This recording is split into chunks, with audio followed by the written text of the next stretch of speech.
जिल्ह्यातील वरुड मुलताई मार्गावर असलेल्या ताज फ्रूट कंपनी येथे भीषण आग लागल्याची घटना समोर आली आहे। या आगीत कंपनीचे मोठ्या प्रमाणावर नुकसान झाले असून प्राथमिक अंदाजानुसार कोट्यावधी रुपयांचे नुकसान झाल्याची माहिती मिळत आहे। मिळालेल्या माहितीनुसार शनिवारी रात्री अचानक लागलेल्या या आगीने काही वेळातच विक्राळ रूप धारण केले। आगीच्या ज्वाळा आणि धुराचे लोट दूरवरून दिसत असल्याने परिसरात एकच खळबळ उडाली। घटनेची माहिती मिळताच नरखेड, काटोल आणि बैतूल येथील अग्निशमन विभागाचे बंब घटनास्थळी दाखल झाले असून आगीवर नियंत्रण मिळविण्यासाठी युद्ध पातळीवर प्रयत्न सुरू आहेत।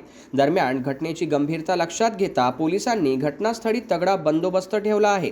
मोठ्या संख्येने नागरिकांनी घटनास्थळी गर्दी केली असून परिस्थिती नियंत्रणात ठेवण्यासाठी पोलिसांना कसरत करावी लागत आहे। आग लागण्याचे नेमके कारण अद्याप स्पष्ट झाले नसून शॉर्ट सर्किट किंवा इतर तांत्रिक बिघाडामुळे ही आग लागल्याचा प्राथमिक अंदाज व्यक्त केला जात आहे। सुदैवाने या घटनेत कोणतीही जीवितहानी झाल्याची माहिती समोर आलेली नाही। ब्युरो रिपोर्ट, बातमीपत्र।